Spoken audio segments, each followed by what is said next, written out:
Meus queridos irmãos, a paz do Altíssimo, que vai a terceira e última parte do vídeo deste padre, que eu tenho grande consideração por ele. Eu quero dizer que algumas pessoas mandaram alguns comentários menos agradáveis nos vídeos que eu fiz, no primeiro e no segundo, dizendo o que é que a irmã Lúcia tem, que agora está tão agarrada aos ensinamentos católicos. Eu não estou ensinando nada católico, eu estou ensinando algo que nem a Igreja Católica, a Igreja em si, nem a Igreja Pentecostal ensina.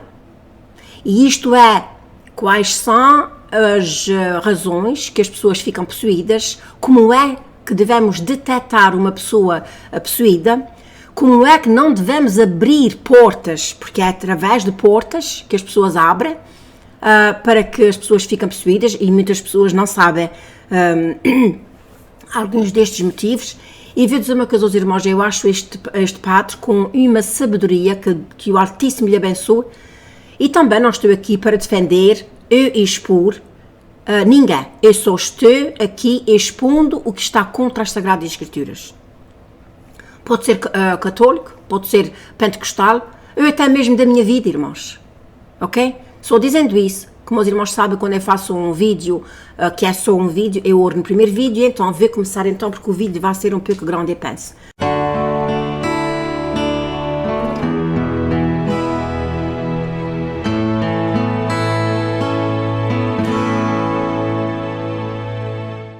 Desde já quero agradecer a todas as pessoas que estão se inscrevendo nos meus canais, e então aqui vai a terceira e a última parte.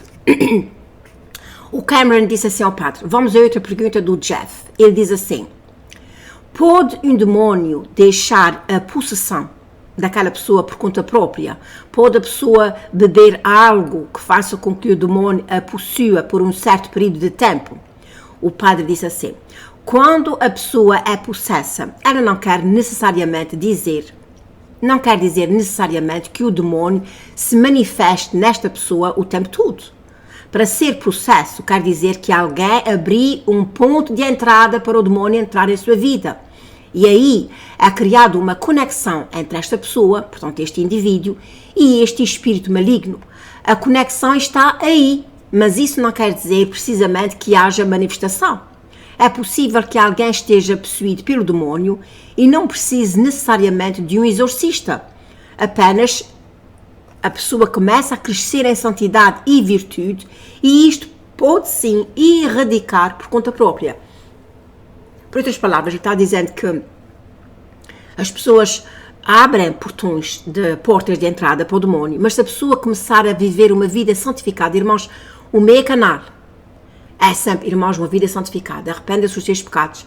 Uma vida santificada faz com que as portas fechem-se. Se nós pudéssemos ver quantos portais tem, irmãos, os nossos olhos são portais, tanto é que a palavra do Senhor diz, se o teu olho pecar, como é que um olho pode pecar? Quando ele vê o que não devia. Quando a tua mão pecar.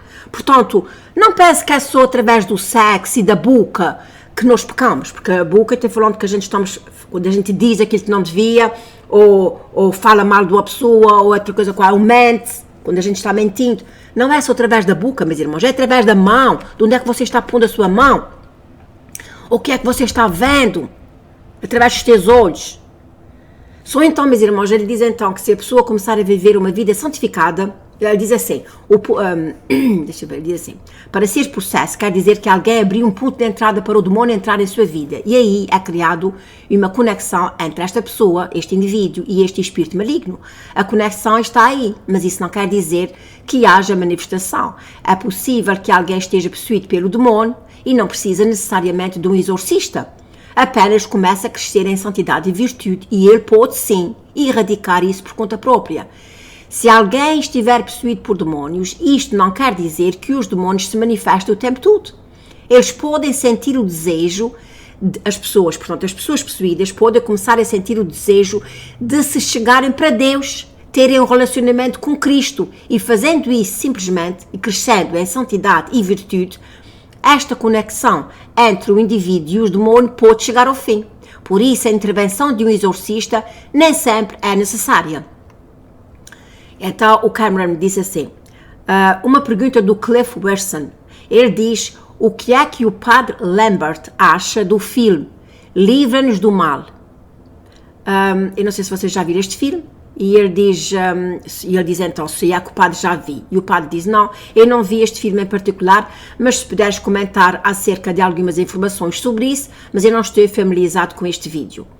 E então o Cameron diz a ele, qual é o filme acerca de exorcismo que você já viu? E o padre diz, obviamente, O Exorcista, quando saiu em 1970, O Exorcismo de Emily Rose e o filme de Wright. Eu não sei qual é portanto, em inglês, o filme Livra-nos do Mal é Deliver-nos from Evil. A Emily Rose e o filme The Wright. E então o Cameron diz, estes filmes, eles fazem as coisas certas nestes filmes, quer dizer, o que está aparecendo ali é o que acontece na vida real. O padre responde, o exorcismo de Emily Rose é autêntico quando se trata de manifestação demoníaca e como a igreja combate isso. Eles não estão muito longe. A igreja se concentra mais no que Deus está fazendo, mesmo que a maioria das pessoas estejam muito interessadas em manifestações. Mas muitas coisas são verdadeiras. São verdadeiras. O Cameron pergunta, outra pergunta do Benjamin Vance. Quantas vezes você acha que as histórias de fantasma são realmente demoníacas? Existe realmente fantasmas ou é algo imaginário e demoníaco? O padre responde. Eu acredito que 99% das vezes que as pessoas dizem que encontram fantasmas, que isso é um espírito maligno. Agora o que ele vai dizer a seguir, irmãos, eu não concordo, se bem que há uma passagem na palavra do Senhor que fala que Samuel veio do mundo dos mortos, mas eu não acredito nisso. Mas pronto, eu tenho que dizer o que está no vídeo. Diz assim, eu acredito que 99% das vezes que as pessoas dizem que é contra fantasmas, mas isso é um espírito maligno e 1% pode ser a alma de alguém que morreu. É importante sabermos que uma vez que morremos, não podemos escolher para agir nesta realidade. Deus permite que isso aconteça por qualquer razão que Deus permita. E pode até mesmo que o espírito da pessoa que morreu possa trazer algum tipo de conforto para o ente querido que está em sofrimento de um ente querido que morreu. Não acredito nisso, irmãos, já estou dizendo, não acredito. Eu conheço uma senhora que uma vez o neto dela morreu e ela compartilhou comigo que por 5 dias seguidos ele visitava-a todas as noites, sentava-se com ela na cama e conversava. E depois de 5 dias ele disse a ela que tinha que ir e que ele já não podia voltar mais. Mas ele tinha que ir para onde Deus queria que ele fosse. Nesse caso, podemos dizer que foi uma graça particular que Deus permitiu, por qualquer razão, que Deus tivesse para trazer algum tipo de alívio ou sensação de alívio na paz da vida dessa pessoa que estava de luto pela perda do neto. Meus irmãos, eu sei que a Igreja Católica ensina que as alminhas de purgatório, que as alminhas andam por aqui. Isto não é bíblico. Nós não podemos acreditar nisso. Como eu já disse, irmãos, há certos ensinamentos, até mesmo na igreja pentecostal, que são errados. E eles fazem isso para, como eu acabei de dizer, para trazer um alívio. Mas também há aquela outra parte que eles usam, dizendo que a alma da pessoa que morreu, o avô, a avó, o marido, anda atormentando. E não é, irmãos, aquilo é o diabo pode se transformar em tudo. A palavra do Senhor diz que ele pode se transformar num anjo de luz. Imagina. Ok, mais uma pergunta que o Cameron faz. Aqui vai mais uma pergunta de Morgan Freeman. Você já experimentou alguma vez um demônio que se comportou como uma pessoa normal para enganar aqueles ao seu redor? E o padre disse, já sim. Um dos exorcismos em Roma, que eu participei de 40 exorcismos quando eu estive lá por 3 meses. Eu presenciei 40 exorcismos em 3 meses. O outro padre fez mais do que isso, mas durante o tempo que eu lá estive, eu estava num programa sabático e então esta foi a quantidade de tempo que eu tive para estar com ele. Eram 2 ou 3 dias por semana. Eles literalmente tinham 50 ou 60 pessoas reunidas no momento, no pátio, fora do seu escritório. Alguns tinham apontamento, outros não. Eles iam na esperança de poderem ser atendidos, mas um destes exorcistas, um demônio, parou de se manifestar e deu a impressão de que a consciência do indivíduo agora estava normal. E o padre Carmen o padre que me treinou, ele sabia que o demônio estava tentando enganá-lo, porque a voz da pessoa ainda não estava normal. E a voz disse assim: eu agora já estou bem, obrigado pelo que você fez, o demônio já se foi embora, não há necessidade de continuar a orar por mim, podes parar de orar, para agora, podes parar de orar. E o padre continuava a orar, e ele diz então, e eu disse, depois a voz disse, eu disse, para de orar! Quer dizer, ele ainda faz assim uma voz assim, meia, portanto, penso que vocês entenderam. E o Espírito disse, eu disse, para de orar. E aí o padre Carminho estendeu a mão, pegou na água benta, abençoou a pessoa novamente. E então o demônio se manifestou e disse, eu disse para parar de orar. E aí ele soube que o demônio estava tentando enganá-lo, fazendo acreditar que já havia sido expulso. E eu acho que um exorcista, com o tempo, quanto mais você fizer o ministério sobre a verdadeira libertação, você sabe, na verdade, se a pessoa está liberta ou não. Mais uma pergunta que o Cameron faz. Pergunta de George Sharp. Jesus disse que esta casta não saía senão com jejum e oração. Por que é que isto é preciso? E será que você presenciou um destes? Portanto, um exorcismo destes é que você precisou se preparar com jejum e oração.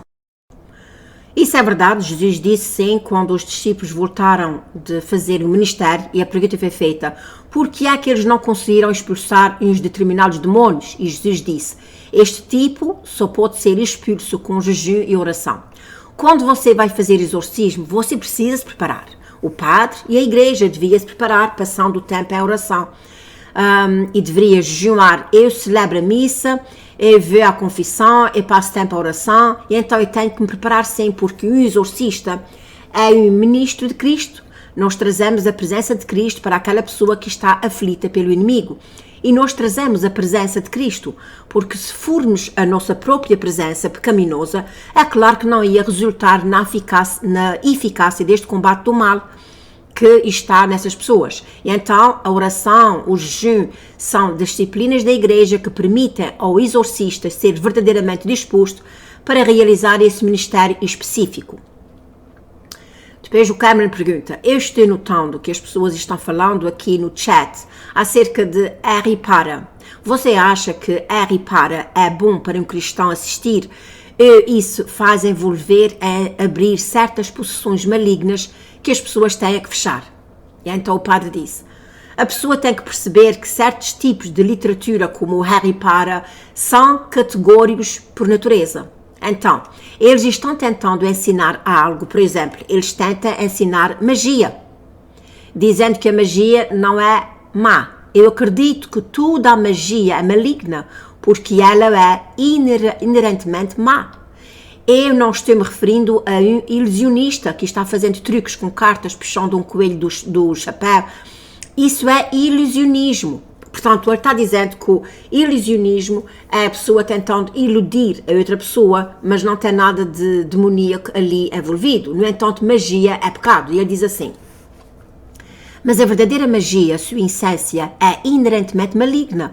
E então eu acho que certos livros do Harry Potter estão tentando apresentar o mal como se fosse algo bom. E o que é muito interessante acerca disso é que my God, esse homem tem uma sabedoria, Deus lhe abençoe. Ele diz assim, o que é muito interessante acerca disso é que muitos jovens de hoje estão pegando livros de magia, ou mesmo livros do Harry Potter, mas qual foi a última vez que eles pegaram na Bíblia? A minha resposta hoje seria, você pode simplesmente dizer aos jovens para não lerem estes livros. Provavelmente não. As pessoas que leem estes livros precisam filtrar o que estão lendo, através da fé cristã. Por isso, se você for ler este livro, ou outros livros, ou até mesmo ver filmes, você deveria ser capaz de os filtrar através da fé e dizer que estes livros e estes filmes não são considerados para a minha fé cristã. Isso era bom se os pais se sentassem com os seus filhos e dissessem, olha, vamos ver este livro através da lente cristã e vamos ver o que Cristo ia dizer. Vamos ver se isso é consistente ou inconsistente. Mais uma vez, irmãos, eu tenho muita consideração por este padre. Mais uma pergunta. O Cameron diz assim, mais uma pergunta de Andrew Owen. O que acontece à alma da pessoa se morrer enquanto está possuída? O padre diz, a alma da pessoa fica sempre livre quando esta pessoa morre, porque a conexão é com o diabo, é com o corpo, é físico. E aí, se a pessoa morre, essa conexão chega ao fim. E isso é algo que permanece sempre livre. Alguém pode dizer, se alguém está possuído, como eles podem pedir ajuda? É porque a parte que está livre, que é a alma e o espírito, pode sim pedir ajuda à igreja. E se alguém morrer, então certamente a conexão entre esta pessoa e o demônio acaba ali.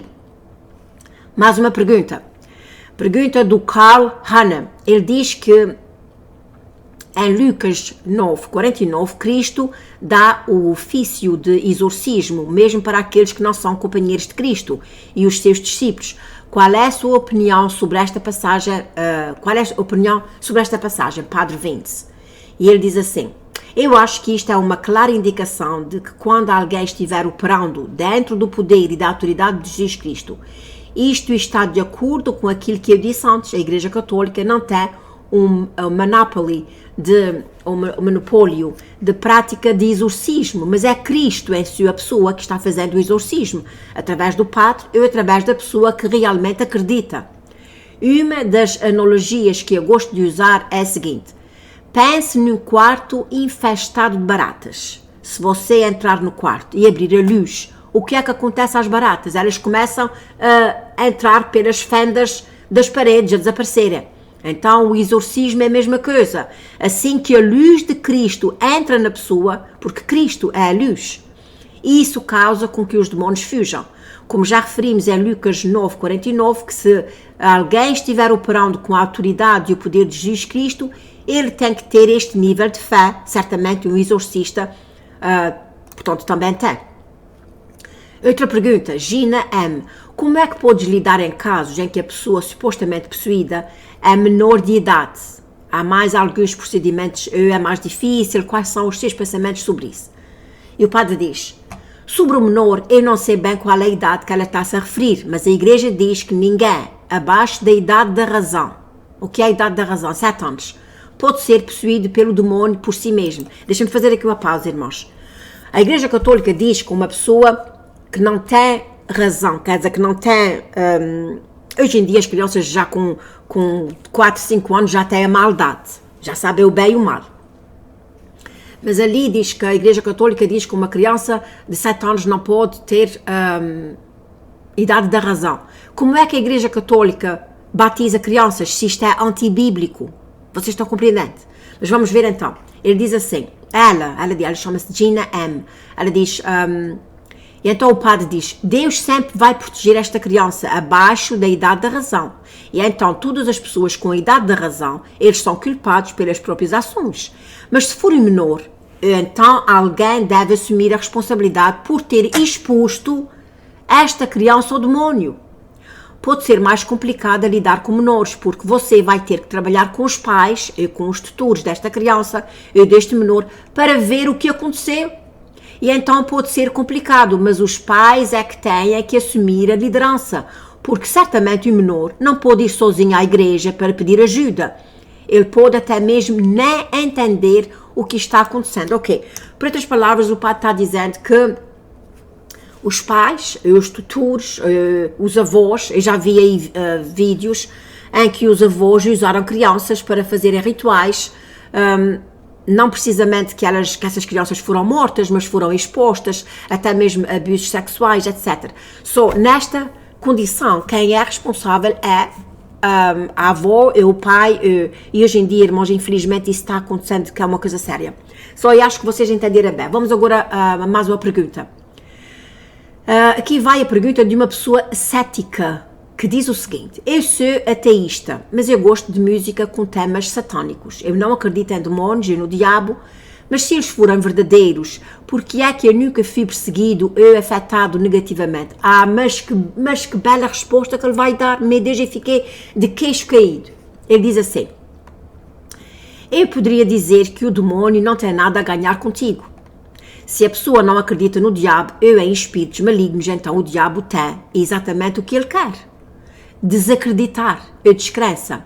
Se o diabo vai atacar alguém que é devoto a ele, ou descrente, você poderia dizer que a pessoa que o diabo já conquistou essa pessoa. E então não há razão para o diabo atacar. O diabo vai atrás daqueles que ele pode ganhar algo. Eu não quero ser negativo e crítico de alguém que é ateu. Esta é apenas a minha perspectiva. Se a pessoa realmente não acredita, então o diabo não tem nada a ganhar com essa pessoa. Porque se o diabo o assustasse, então ele poderia começar a ter medo e a ter uma relação com Deus. E certamente o diabo não quer isso. Eu poderia dizer que o diabo está feliz com a pessoa aonde ela está. Outra pergunta, e olha aqui mais abaixo, eu já vou responder essa pergunta aqui mais abaixo, irmãos. Ela diz assim, deixa eu ver aqui. Eu já não vejo onde é que está. Depois eu vejo. Ela diz assim: o homem cético, que é este homem, acabou de postar um comentário e ele diz assim: então, se você quiser ficar livre dos demônios, apenas torne-se ateu. Você pode até. E então o padre responde: você pode até estar seguro nessa vida, mas cuidado com a vida que está por vir. A eternidade é para sempre. Vejam só. E agora então, irmãos, a última pergunta. Uma pergunta do Cliff Wilson. O filme Livra-nos do Mal é uma verdade acerca de um polícia que chamou um exorcista. E ele diz assim: o que eu posso dizer é que um padre e eu também já fomos consultados por autoridades que entram em situações nada bonitas, horríveis e muito gráficas. Havia um polícia aqui no departamento da polícia em Indiana e ele viu um sinal, uma placa na via rápida, no highway, em que eles não conseguiram decifrar. Era um sinal satânico e, olhando para este sinal e falando com alguns colegas meus, foi determinado que alguém era membro deste grupo satânico e esta pessoa queria deixar o grupo. E então, este grupo satânico colocaram uma placa ameaçando-o e prejudicando se ele revelasse qualquer dos segredos que foi feito naquele grupo. Havia muitos símbolos satânicos enfeitos neste sinal em particular, então os polícias estavam tentando entender. Havia um padre na Itália que trabalhava com a polícia estatal italiano na investigação de crimes, de rituais satânicos. É quando as pessoas vão lá e veem sangue na parede, sangue no chão, velas, etc. Então, meus queridos irmãos, dizem assim: ok, então vamos então fechar este show. Eu aprecio realmente que tenhas vindo. Quem sabe um dia nós vamos ver um filme Livra-nos do Mal e aí podemos discutir sobre isto em uma entrevista. E quem sabe seria divertido falarmos sobre estes filmes de Hollywood, filmes estes sobre exorcismo, falar de coisas interessantes que lá estejam. Muito obrigada, você é muito informativo. Eu nunca falei com um exorcista real que discutisse algumas dessas coisas. Há muitos mitos por aí, há muita desinformação, há muita caricatura. Há muitas pessoas que acreditam, é muito que foi falado aqui e algumas ainda mesmo vindo vão continuar a não acreditar. Vão continuar céticos, mas de qualquer maneira foi uma entrevista muito informativa, muito interessante e até à próxima. Ok, meus irmãos, eu agora vou falar aqui acerca de eu disse aos irmãos que eu ia dar um testemunho acerca de um exorcismo que o nosso Pai Celestial, aliás, Yeshua, Jesus Cristo fez. Não fui eu, foi Ele que fez. Eu tinha uma amiga, eu tenho lá essa amiga ainda em Portugal, da escola, essa minha amiga era amiga da escola. E ela estava muito doente, irmãos. A falar sério, estou dizendo aqui com a pureza do meu coração e o Espírito Santo é a minha testemunha. Ela estava muito doente, tão enfraquecida, que a voz dela quase que não saía. E claro, a minha irmã conhece-la muito bem, e a minha irmã dizia-me: olha, aquela tal fulana, ela está tão doente, ela está sempre com a mão ligada, ninguém sabe o que é que ela tem. E eu disse assim: irmãos, o Senhor pôs no meu coração para ir lá e orar por ela. Irmãos, eu nunca fiz isso na minha vida, foi a primeira vez que eu fiz, e eu vou dizer exatamente como é que aconteceu. Nessa altura, eu não tinha casa em Portugal, eu dormi no hotel, e eu estava no hotel, e pronto, ia preparar para no dia a seguir, já tinha falado com ela, para eu ir, como é que é dizer, para eu ir orar por ela. Irmãos, você pode não acreditar, era mais ou menos entre meia-noite e 1h da manhã, eu senti uma presença tão pesada no meu quarto de hotel, irmãos, eu estava como que congelada, e disse: meu Pai Celestial, que é isso? Eu comecei a orar, levantei-me, levei quase toda a noite a orar. até às 5 da manhã. E não conseguia dormir, eu orava, às vezes de joelho, às vezes ia para a cama, eu orava. Mas ele dizia, tu estás derrotado em nome de Jesus Cristo, e veio lá falar que parecia que ele estava-me, aquela presença estava-me impedindo que eu fosse lá.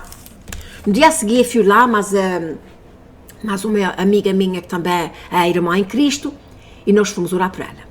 Cheguei lá, irmão, ela estava sentada numa cadeira, e eu comecei a orar, levei a palavra do Senhor, li alguns versículos destes que acabei de ler, ide por todo o mundo, curai doenças, libertai os, como é que é dizer, eu já não me lembro qual é o versículo, mas os irmãos, eu penso que é Lucas, paciência, deixa eu ver aqui, eu não vou ler, eu já li no princípio, só, e então, está aqui, o versículo está aqui, olha, deixa eu ver aqui, eu ver por aqui o, aqui, olha, e para que tiverem poder, e para que tivesse o poder curar as enfermidades e expulsar os demônios, Marcos 3,15.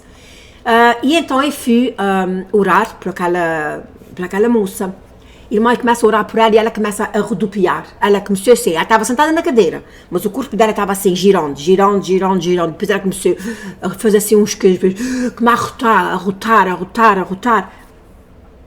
E a irmã, acredite, e disse assim ao diabo, olha, eu não tenho medo de ti, mas tu deves ter medo da presença de Cristo. E eu comecei a orar, irmã, a orar para essa mulher. E a minha irmã estava ali, ela estava até com um bocadinho de medo. E eu levei ali bastante tempo a orar por ela, Quando acabei, irmã, ela fez um suspiro tão grande. E ela fez... e fiquei assim comigo. A voz dela já começou a sair mais... um bocadinho mais alta, porque a voz dela mais se ouvia. E ela disse-me assim a minha irmã eu vi. Ela disse-me assim ai, graças a Deus, parece que saiu uma coisa de dentro de mim. Irmãos, a minha irmã ainda é família dessa moça. E a minha irmã nunca, nem minha irmã, nem o marido dessa rapariga, eu sei que vocês vão me dizer que eu disse um palavrão, porque eu disse rapariga, mas isso é da maneira que se diz em português. Ninguém sabia a causa daquilo que ela tinha na sua mão. Ela ia 2 vezes por semana fazer tratamento a uma mão, o pé, a mão, e ela ia à casa do povo lá fazer tratamento, e aquela mão nunca curava. E ela, depois de ser liberta, ela confessou à gente ali, que ela todos os dias, ela via na sua voz, uma voz dizia assim, vai ferver a água. E ela diz que ela ia como que hipnotizada. Ela ia, pegava no tacho, punha em cima de fogão, punha água, fervia a água, acabava, aquela voz dizia, põe por cima da mão. E ela punha a mão dentro do sink de lavar a louça e ela punha a água fervente por cima da liga. Irmãos, a mão dela estava toda em carne viva. Imagine, irmãos, ela punha aquela água fervente por cima da liga. E depois aquilo, já se sabe, quando a gente leva uma peladura, se não tem roupa por cima, ainda vá que não vá, mas se tem roupa, se é uma peladura que a gente leva que tem roupa, a pele fica agarrada àquela roupa, irmãos. Ela levou, e não sei se foi um ano, sempre ia ao médico, o doutor perguntava o que é que se passava, ela dizia que não, mas o doutor dizia, mas todas as vezes que vem aqui está pior ainda. E então, com a ajuda do Altíssimo, através do sangue de Cristo, ela ficou curada e depois eu chamava para ela e eu dizia a ela, lê a Bíblia, assinalei de onde é que ela tinha que ler, e disse a ela, lê tudo, mas isso aqui, começa a ler todos os dias, diz, Pai Santo, limpa a minha casa de todo o mal e de todo o perigo, de toda a possessão maligna, e ajuda-me a exaltar o teu nome. Eu levei a ela músicas do, como não dar para cristão. Disse ela, põe essas músicas e canta essas músicas, leva o Senhor, enche a tua casa com a presença do Altíssimo, tu vais ver como é que vais ficar boa, para a honra e glória do nosso Pai Celestial. Não fui eu, irmãos, foi o nosso Pai Celestial, ela ficou livre para a honra e glória do nosso Pai Celestial. Mas eu quero dizer aos irmãos que eu fui atacada antes, porque irmãos, porque eles sabem o que é que a gente temos ideias de fazer. Porque eu tive a conversa com ela e disse a ela que ia à casa dela e disse a ela, tu se crees que vais ficar livre, tu vais ficar. E para a honra e glória do Altíssimo, ela está boa. Fiquei livre para a honra e glória do Altíssimo. Meus queridos irmãos, minhas queridas irmãs, eu espero que você tenha gostado desta entrevista que eu achei maravilhosa. E então, a seguir, eu vou fazer então outro vídeo acerca de algo que está começando outra vez a acontecer aqui. Os supermercados outra vez ficam de vazios, isso é uma coisa séria que está acontecendo. Quero agradecer a todas as pessoas que estão se inscrevendo nos meus canais, eu espero que você tenha visto até o fim e que o Altíssimo vos abençoe. Fica na paz do Criador dos céus e da terra.